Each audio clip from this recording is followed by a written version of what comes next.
Okay, we're just going to get started.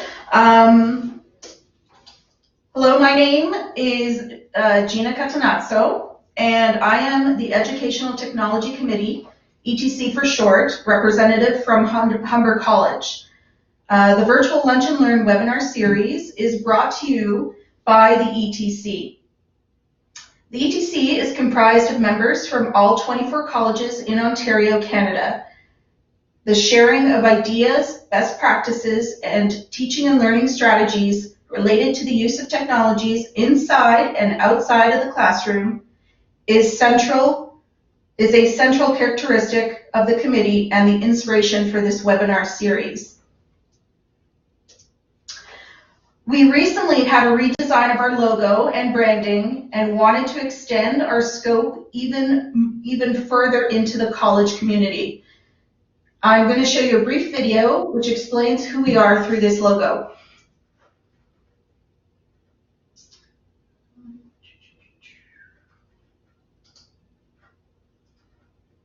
After I find it.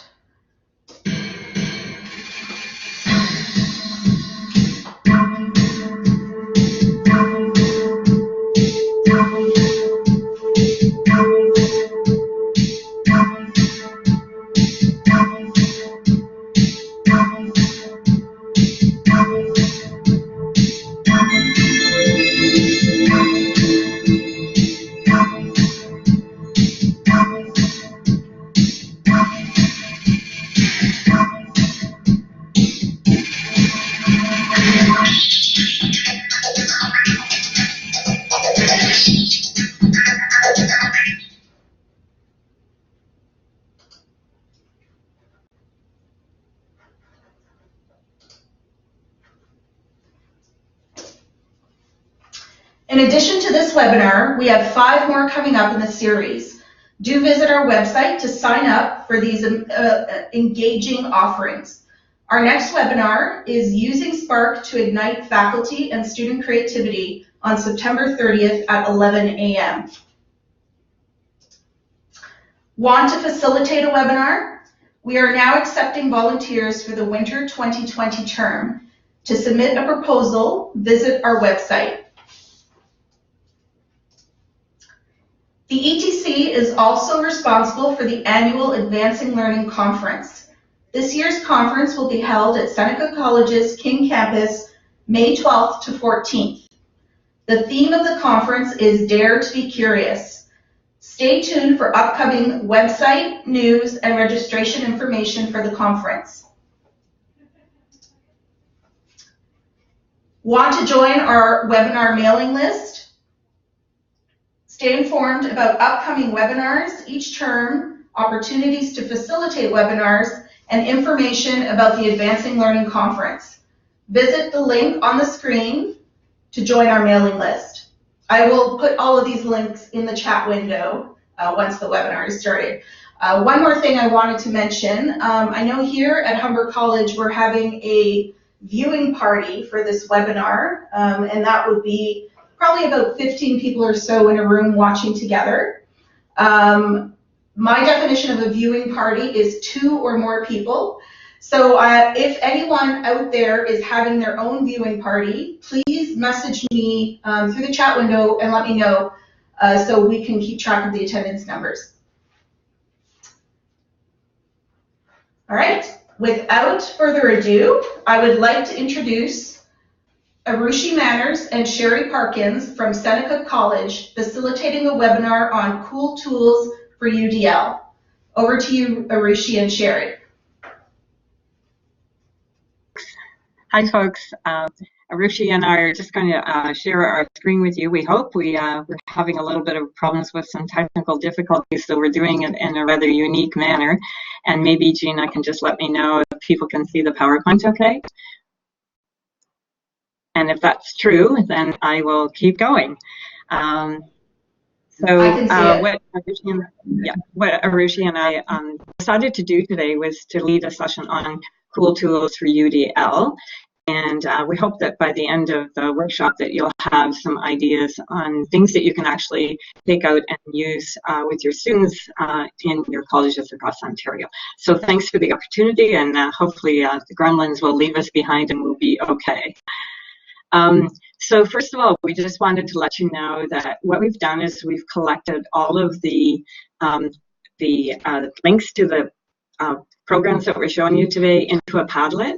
And the other thing we'd like you to do while we're just setting up is we'd like you all to go to nearpod.com.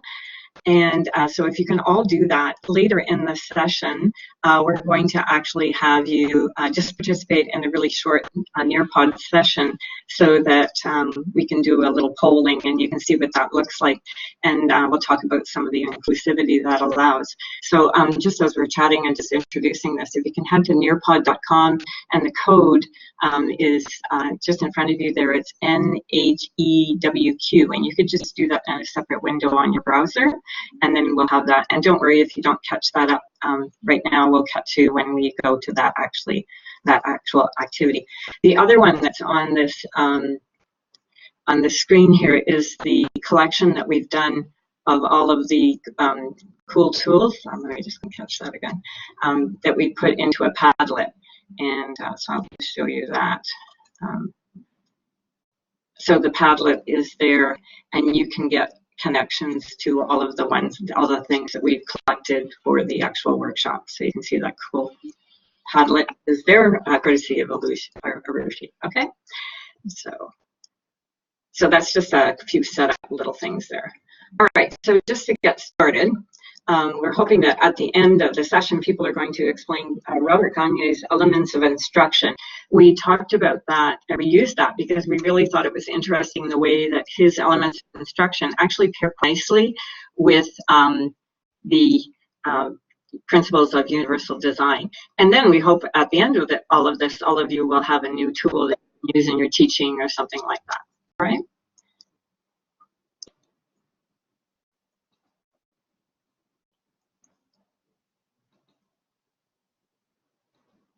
All right, so we have an activity for you right now, and we want everybody to do this. So what I'd like everyone to do is just put their hand on their desk in front of them and actually take your finger and do that tapping motion that you can see in the picture. Someone's hand placed on a laptop. And in that activity, we're going to actually see what happens with the brain when people are engaging in kind of processing information and using that information and doing an activity. And we would kind of think that in an activity as simple as this, that everyone's brains would probably be registering the same thing. But what actually happens is this. We get a very different areas of the brain that are triggered. Maybe for one person it's more motor skill, somebody else is maybe processing it more as an auditory. So it's just an interesting picture that CAST has kind of shared that they discovered the different ways that people process information. And that's kind of what Universal Design for Learning is all about, is how do we help our students or people who are in front of us in any situation, how do we help them process and get more out of the information that we're sharing if we can do some of these, what they call multi-modalities of learning. So Universal Design for Learning, just in case someone isn't aware, Universal Design for Learning is research-based, so it's not something that hasn't been proven. They're doing lots of research on it. And it's a set of principles to kind of guide design of learning environments and activities. So very much, you know, we think of our classrooms and we think of the ramps, or we might think of the desks that raise and lower, but we should also be thinking of our materials that we're using and everything. And it's accessible and effective for everyone. The ramps were originally built for wheelchair access, but most of us have probably used it for a cart or anything else like that. So it's important to kind of do that. Consider that principle of universal design for learning when we're designing what we're doing. All right, so there are three kind of brain networks that they talk about for universal design for learning. And they kind of looked at the different things of like, how do we represent material? And that can be things like how they see, how they hear, just like that activity you just did. You know, how you saw that, how you heard that, how you perceived that motor skill was very different. And so we have to think about what are our students doing as they gather those facts. And so that's under that recognition network. And we talk about then the multiple means that we can represent what it is that we're trying to teach students. And then the strategic network of the how is that planning and performing. How do our students show they know? And what are the different ways that we can do that engagement for our students? Well, that's a third one, but the way that we can actually have them show that they know something, maybe over and above the typical, you know, exams and things like that that we tend to do with students. So we also look at that multiple means of expression and action. And then the other thing is, how do we keep our students motivated? How do we keep them engaged? How do we keep them wanting to learn? And so we want to stimulate that area as well. So there's three principles of multiple means of representation. How am I giving my information out with some video difficulties I see? How do you multiple means of action and expression? And then that multiple means of engagement. So that's the things that we're going to kind of explore a little bit. And then if we start looking at Gagne's 9 events of instruction, then we can kind of look at, well, how can the principles of universal design for learning kind of fit his 9 events of instruction. So the first one, that engagement, that idea of kind of gaining attention of learners. So hopefully when you did that activity of tapping your finger and I showed you the brain scans, you were able to kind of go, oh, okay, you got me. I'm no longer thinking I need to eat my sandwich. Now I'm ready to kind of see what else I'm doing. I'm going to be able to benefit from the session. And then informing students of your dose, that's really a good idea to do, because then it gets to the, well, why am I doing this and what's the purpose? And oftentimes I think we forget to check in with those as we are going through the presentation that we might be doing. We forget to kind of check in or intentionally show people that we've actually done what we said we were going to do. And then hopefully in that whole, you know, activities that we're leading in, we're kind of stimulating that brain activity so that they're bringing to mind what it is they know. So we're going to go through each of these and we're going to kind of break them apart, and we're going to look at some different tools of engagement or tools of expression or tools of representation that we kind of explored that we thought would be kind of cool. All right, so let's go to the next one. All right, so we're going to do that engagement. We've talked about that a little bit already, that we've got that attention of learners and informing the students. And I think I did that at the beginning to kind of model that. I kind of said at the end, hopefully you'll have a tool and things like that. And then, you know, the stimulating of the recall of prior learning, that's hopefully been done just as even Gina was giving those introductions as to what the purpose of all these webinars are, etc.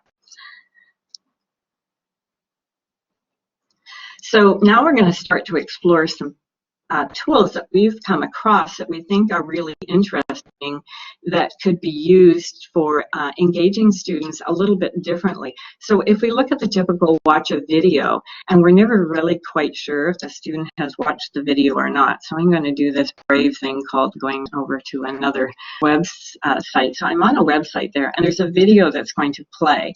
What I'm going to do is I'm going to start to play the video, but instead of the student being able to just watch the video and then say, yeah, I watched the video, what you're going to see is that as the video is playing, there's going to be a pause, and there's a question that's appeared on the screen. Now, because you guys aren't actually on the video, what we would like you to do is put in your chat window, what do you think is going to happen next? So you see this chap, he looks like he's heading towards the ladder. And the students won't be able to advance to the next part of the video unless they actually fit an answer. So we've got things like, going to fall off the roof, he's jump, so I've got lots of great ideas. So I'm going to type in 1 in my interface, and you'll see that once I've done that in my interface,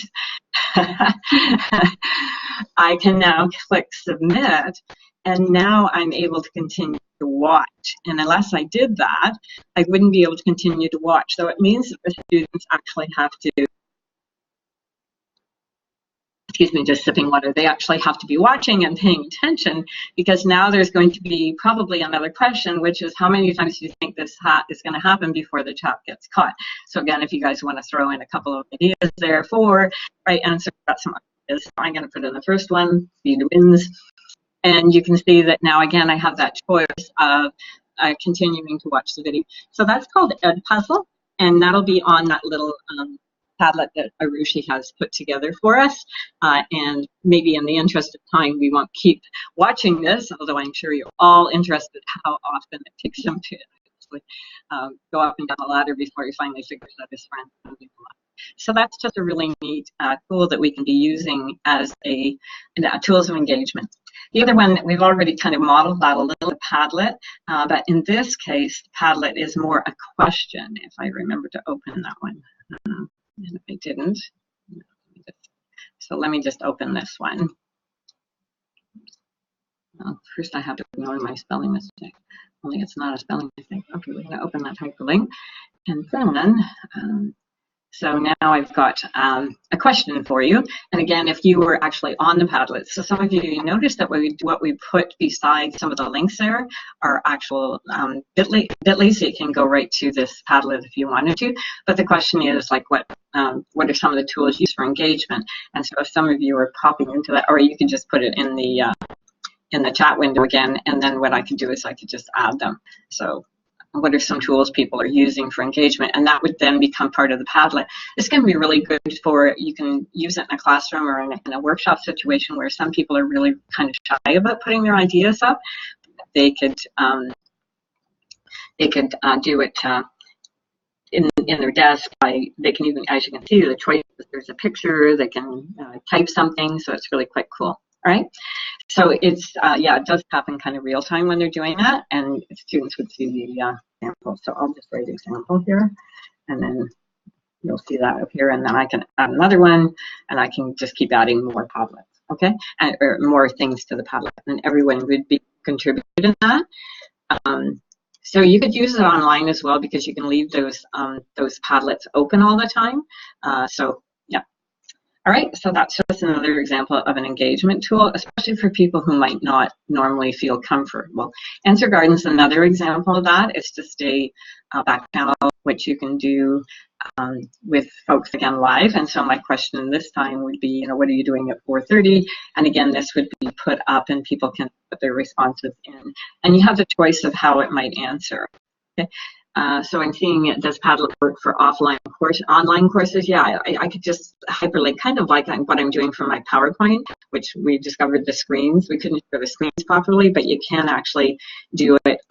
You know, I can leave it open all the time. People can come back to it. Answer Garden is the same thing. If I set one, Answer Garden is kind of there quite you know, until I kill it somehow. And they can use whatever device. They can use their phone, they can use their, you know, iPads, whatever. Okay, and it's just a website something else is added into there. Thanks for the people who are also monitoring the questions and answering them like that.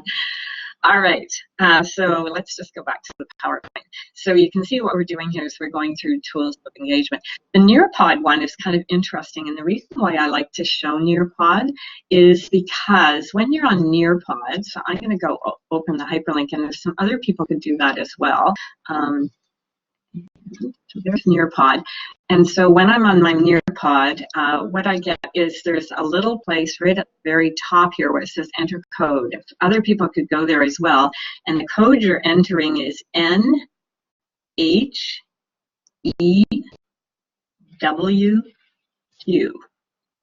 So we can get a few people to do that. I'll show you what happens. Yeah, and I'll just type that in the chat window, I hope. Okay, so I'm just going to wait for some people to get on, and then, so here's the NHEWQ is in the chat window, so people can copy and paste it. Okay, so what happens here, the reason why we really like the nearpod.com is that you can, if the student comes in, so right now people are maybe trying to get to Nearpod and trying to encode, and then they come to a workshop or something like that, and they're late, and and apparently we've met the number of maximum participants for this. So I'm going to just go to the question, which is which one. Even if a student had come in late and they had not. So it says time for poll. You're going to have 15 seconds. So we're going to start it, and you get 3, 2, 1. Have to choose which one do you like, cats or dogs. So we'll just look for people to enter that. So even if somebody had come in late, they would be at this screen. They wouldn't be having to say, where is she? You know, what slide is she on? I'm lost. They're actually actively drawn along to the stage that you're at in your thing, and then you can share. So it looks like 14 people didn't answer, 2 people said neither, but it looks like today dogs are winning. So it's a great tool, and then I can unshare that. I can go back in the presentation and start from a different slide. So it's really quite cool to interact with your audience and kind of draw them along. Mentimeter is another one. And they both do the same thing in that you can draw the folks who are in the workshop along with you. Okay. All right, so what we were looking at there were just some tools of engagement, and you're putting up with my little strange way of doing this by PowerPoint. So let's look now at different ways that we can represent content, because Gagne is kind of saying that one of these events in instruction, we first have to kind of engage, and then we want to actually tell them, instruct them, inform them, whatever, and that's under that multiple means of representation in the principles of universal design. So let's kind of explore this a little bit and see if we have some tools for that. So lots of different tools you can do for this. Lots of them, things like Powtown, Screencast-O-Matic. We'll do a couple of them. I'm kind of watching time carefully because I don't want to go and leave not enough time for some of the other things. But let's go explore each of these. So Powtown, if you haven't heard of that, is just a way of doing your present something that you can record and then you can put up on your device. So this is going to load, and we're going to see how good our audio is on this one. This will be fun. And it's thinking very carefully about leaving this Powtown, taking some time, tugging along. Technology is grand, isn't it? All right, in the interest, if that one's not going to load quickly because of our little interface issues, we'll go to Screencast-O-Matic. I'll try that one. Screencast-O-Matic is really great because if you have students, for example, who keep emailing you and asking you a specific question, like, I can't find this on Blackboard, or I don't know how to do this in your class, or I don't know how to do this on my computer, it's a really great way that you can kind of record your voice and what's happening on the computer that you can sort of demonstrate it. So let's see if this will work.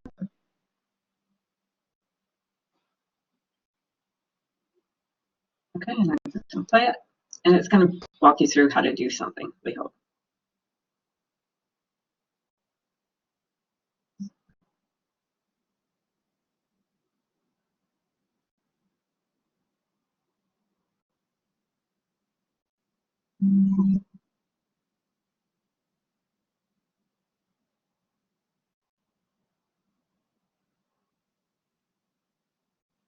Okay, so I'm going to stop that because you get the idea on that. What it does is, like I said, it's me, yuck, doing that screencast, but you can get people, you can do it yourself. You can even have your students do this, you know, when we're kind of thinking ahead of even having students doing multiple means of representation. They could even use Screencast-O-Matic to capture, you know, maybe they can show you that they know how to do a certain thing with their computer. And yet, if you ask them a multiple choice question about that, they might not, you know, do particularly well. So just flip it forward also to that action and expression part. The other tools for representation, oftentimes we think that when we have to do a syllabus, that we have to do it in kind of lots of typed text. But you can actually do a syllabus with an infographic with lots of different images and things like that. So you can see on this particular one, the Genetic Engineering and Future Society, it is their syllabus. And in fact, it tells you what their office numbers are, and it actually tells you what the topics are that are going to be covered for the semester. The objectives are there, and it's not a lot of text for people to read. And even I like the way that they've done their course requirements and a grading for each of those course requirements. So taking a very typically wordy document and turning it into something that's an infographic is kind of interesting. way to kind of do that multiple means of representation. So now we're going to be brave enough, and we're going to pass this over to Arushi, and she's going to walk you through, how do you say it, Arushi? Which is the math tool, and that's why I'm stepping away from the mic. So very quickly show you as soon as this loads. We'll type in the equation.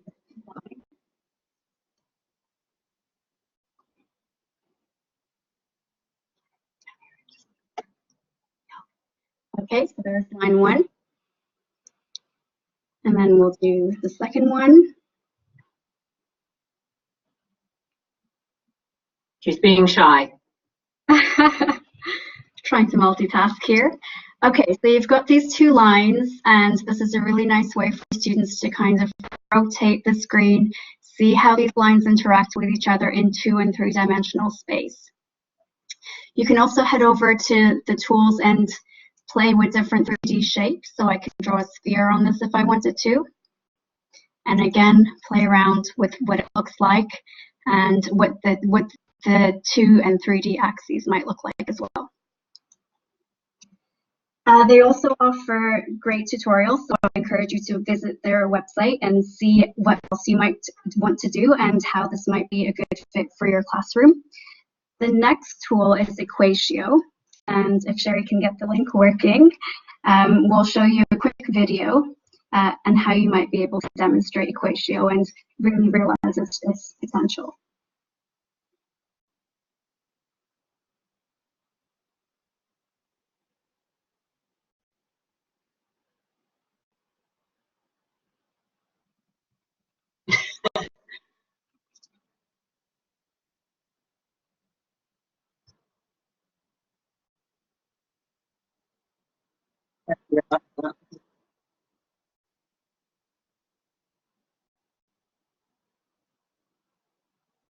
If you exit, I think we'll leave you with the Padlet link to visit. Yeah, it looks like every time we played that video today, for some reason, while we're online, it goes out of the video and goes into what you just saw. But it is certainly worth exploring for students who are looking at different ways to do that math. And just to answer that question, Equatio is a free Chrome add-on, so you can get that on Google Chrome. And I hear the volume control. Sorry, because we're sharing a space here, we're kind of sitting in each other's laps.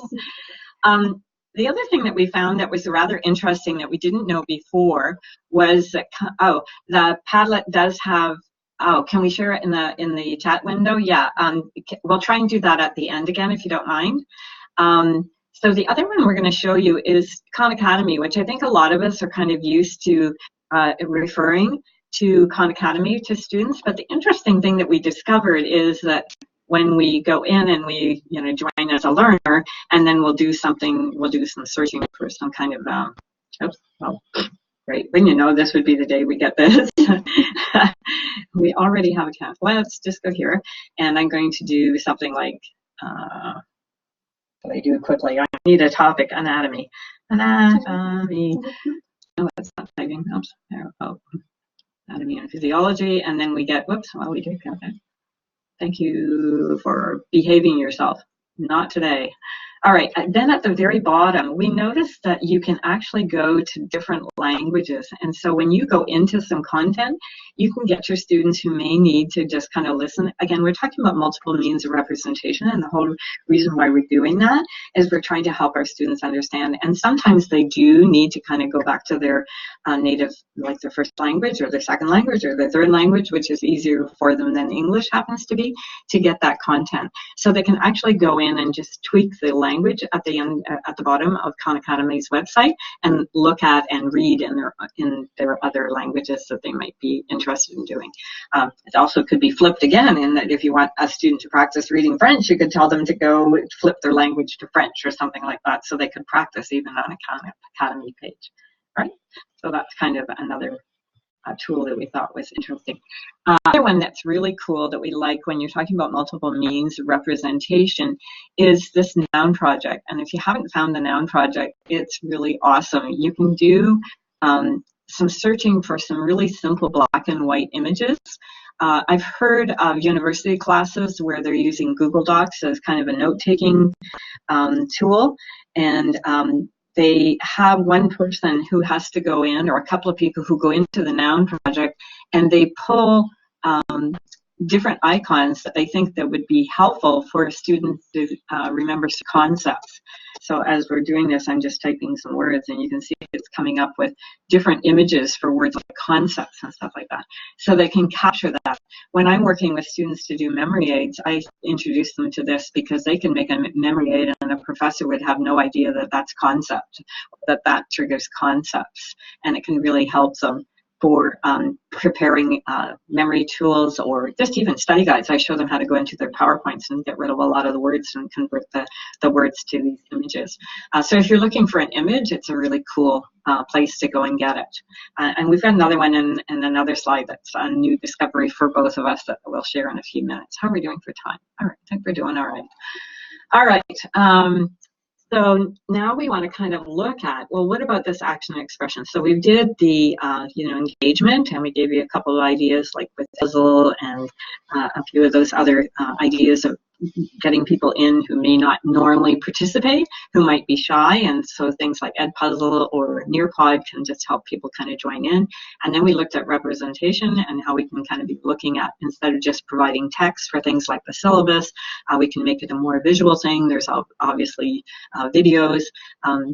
One professor recently, I just heard that when she does her textbook, she intentionally does the textbook, which is, the typical textbook, but then she also has found some videos for students who are, maybe struggling, like Khan Academy, and she's actually listing some of those Khan Academy links to her Blackboard or classroom management system, so that students have a choice of how are they actually going to get that material, what's the different ways that she can kind of represent that material to kind of address the needs or desires of all her learners. The next thing that we're going to do is now move into that action expression. So, we often know that we're pretty aware that our students probably know something, but they may not be always showing us in the best way by doing an essay or an exam with multiple choice. So we thought we'd just go through a couple of these for you. One idea is just simply going to your local dollar store and getting some whiteboards. And you just hand those out when you ask people, much like the online classroom engagement tool where, like Padlet and that, sometimes just pulling out whiteboards and saying, okay, everybody put your ideas or your thoughts on this. We saw this modeled with some faculty a couple of weeks ago where they had to do their teaching philosophy, and everyone just kind of wrote it on the whiteboard, and then they shared it that way. They just hung them up, and then they took turns sharing it. So it can be great as an icebreaker, but it also really helps you understand, and you can check in quickly with people of, where are you at? Maybe, even asking them to solve a math equation and let them put their answers up, and nobody else needs to see it but you. But it's a quick and fast and dirty way to kind of get some input. The other way to do that, obviously, is something like Google Forms. So if I just open that, and then again, you guys can go into this later, but if we were all live, you'd be able to kind of give some initial thoughts of UDL, what's your favorite tool that you use, and would you recommend this session to others? You could fill that in, and then I would have the compilation of that, and it can be anonymous, so it may not be good for a formative assessment piece, but it's certainly really great as a summative assessment piece, and you can collect that pretty quickly at the end of a class. And the nice thing about this is it doesn't matter if someone's not able to handwrite, they could probably type their response or something like that. So that's just using Google Forms, all right? The other one is kind of fun. Well, hopefully our video will behave for this. If it won't, we'll have to explain it. But the idea of this is what you do is you ask students to volunteer to become the three-headed expert. And the three-headed expert then comes up, all three people, and they each have to only speak one word. So you would ask them a question like, which do you prefer best, cats or dogs? And then the three-headed expert, hopefully, and you would say, and please answer in a full sentence for us. And, they'd have to go, I think you would like to, and they take turns. So let's have fun. And it's a really way to have people kind of show you if they know. So here we go.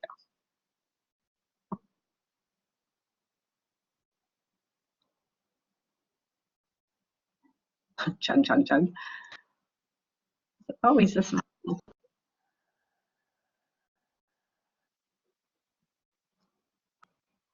Why is it doing that? That's very strange. So, well, listen.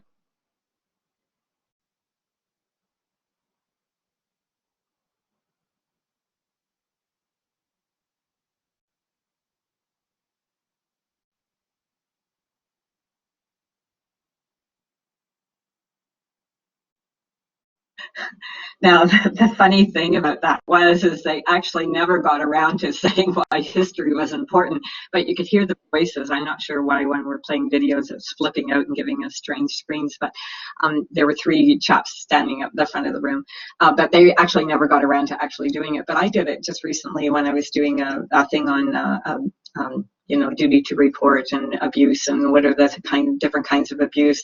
And it kind of took a kind of an uncomfortable, not everyone wants to talk about sexual and physical and emotional and neglect, but it kind of took that kind of hard subject and turned it into something really quite fun. So it's a great way. Again, you have to have people willing to come up and be at the front and do that, but it was quite effective. The other one that we just wanted to give a nod to, and we decided not to do an example for this only because it may not be a interface that your particular college is using, but through Blackboard, we have access to Voicethread. What Voicethread allows students to do is they have the choice of how they would actually submit to a specific question. They could voice it. They could prepare a video, they could do pictures and explain their picture. Even for people who are doing language classes, they can go in and actually speak their content that they want to do. I've seen it used for students in sign language classes where they just come online and they just video themselves doing the assignment and they post that up to Voicethread, and then the other learners can go in and look at other people's work. But the thing that's really cool here is that multiple means of expression and that everyone has a choice and it's not just a written. A number of years ago, I often tell this story that there was a student who had to do an essay, and she went up to her professor and said, "Crap, I really suck at essays." And he said, "Yeah." And she said, "Oh, can I do a sculpture?" And he's like, "Yeah, how am I going to know anything about your sculpture?" And she said, "Oh, it's not a problem. I'll do a write-up." And when he read the write-up, which he'd even done citations and everything else for, she wrote one of the best papers in the class. So again, it's sometimes allowing people to have that different mode of expression that can kind of unleash some of the other things that we're looking at. Obviously, use of Blackboard or whatever your classroom management system is for testing, that's another one that you can kind of look at. So instead of it just being a paper and pencil test, if you're doing it through some of the interfaces through your classroom management system, then you're able to have that modality for people who like to listen or read with their eyes. Okay. Does Voicethread require a license?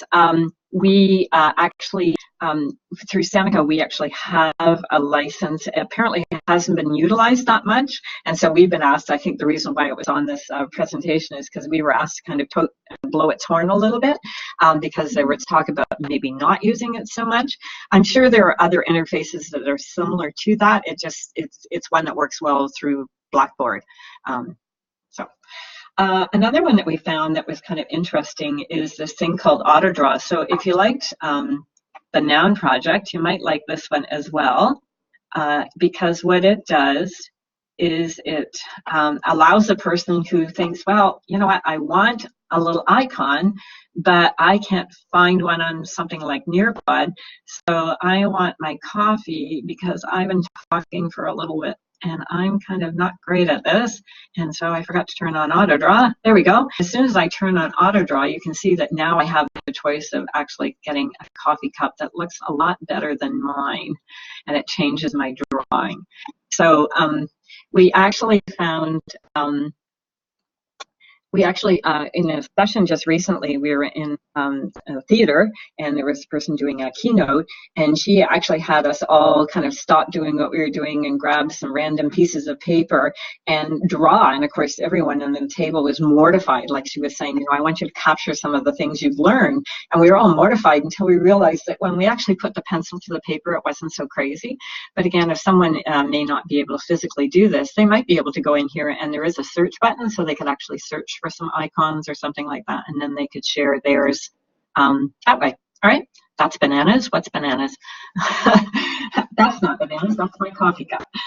All right, so I think we might have gone a little bit quickly through some of this because I was a little anxious about the technology not working. Let's see where we're at. We're the infographics for education. I modeled that when I was doing the syllabus, but again, if you remember that when students are doing those when they're doing a presentation, again, do they have to do an essay, or could they do like an infographic like that that syllabus was to actually do their content? So I do a little mini course on UDL, and I actually ask the faculty to do a summary, and I encourage them to bring some visual stuff into it, so it's not just all text. It's multiple means of this, that, and the other, and trying to get away from the good old cast multiple means of representation, the icons that we often see. So again, helping students who maybe have that gift artistically and think artistically, and help them apply that to assignments and things like that. All right.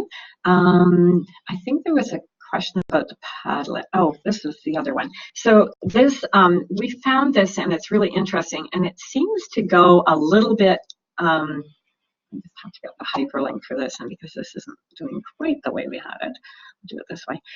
We found this, and sometimes when I use this, I find that it doesn't give me a lot of information, and then the next time I use it, it's pretty good. It's loading a bunch of strategies and ideas that you can actually collect from their website that take you to a bunch of activities. So you see how they've got it broken up into strategies for engagement, strategies for representation, strategies for expression, and some of these things like the little 6-second pause, what can I do to kind of check in with people on a short, quick, fast basis. The website link is in the, I'll see if I can put it in, I'll copy and paste into the chat. Copy, not even my laptop today. Paste. There we go, try that. So anyway, so if we go to one, let's go to one like, well, let's do the 6-second pause. And we'll see how fast we can get to the 6-second pause. So Sherry can pause. All right, so there it gives you some information. It explains the tools, and then it says sign in or create an account. But sometimes I find that if I just read this summary here, I've actually got enough that I go, okay, I got it. I think I could come up with an activity like that, and it just helps with some ideas. Some of it is like FM systems. It's more information for somebody who may not know what an FM system is, and understand that it's not just for someone with a hearing loss, that it could be used for people who are ADHD or have auditory processing difficulties. So we thought it was a pretty cool website with some pretty cool resources, and it is on that Padlet, which I can get back to that. I'll see if I can paste that in our window. Is it that one? 2 over. Is this one? Not that one. Oh, well, give me a second to find it, and let me just see where else we're going here. So I believe we're a little bit short, but we wanted to just kind of remind everyone that the idea of, you've probably seen this in multiple ways, where there's like kids at the soccer field and that kind of stuff. So I thought, well, I'd update it a little bit for us who are probably all ready for a drink at the end of this. And we walk into a bar, and if all the chairs are the same, then that's not necessarily a good thing. It's not fair to people who actually need the up and the down and things like that. So we always have to be constantly looking for, how can we adjust things? How can we change the way things are being represented? And how can we adapt for folks that need that adaptation? So if people have other questions, Gina, is there anything else we need to do? We are a little bit fast, and I'll see if I can go back to that Padlet, and I'll just put that Padlet in there for you. No, we're great. We're good. All right. So just give me 1 second, and I'll see if I can get to this, and I'll just paste that in the chat window, and this will take you to all the resources. And sorry for not being a great monitor of the chat window. There you go. All right. Any other questions that people have?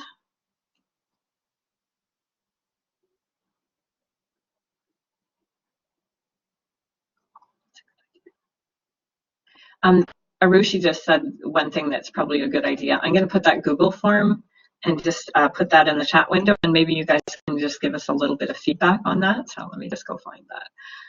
And are you monitoring this for me, Arushi, just for a minute? So I'm going to be quiet here for a second.